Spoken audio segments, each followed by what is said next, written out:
पण इथं एकच गोष्ट मला हळहळ व्यक्त करूशी वाटते बरं का हो.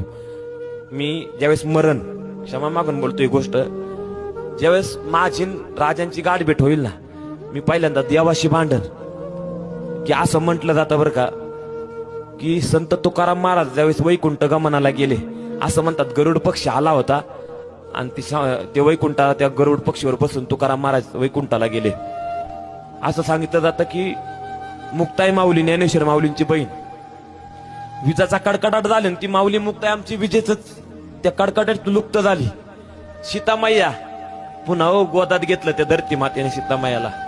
एवढं सगळं त्यांचं शेवट होत असताना त्या देवदेवतांनी त्यांच्या लोकांना घेऊन गेली.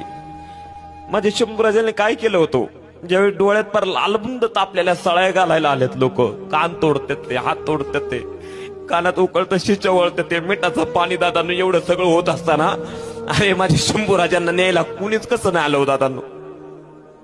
तरी सहन करत होता तो राजा. एक आक्रोशाची किंकाळी काढली नाही, एक तो नराधम औरंगजेबपणा त्याला कान लावून बसला होता की या संभाच्या विव्हळण्याचा आवाज माझ्या कानावरती येईल, त्या औरंग्याला बरं वाटावं म्हणून माझ्या राजाने एक आक्रोशाची किंकाळी सुद्धा नाही काढली हो.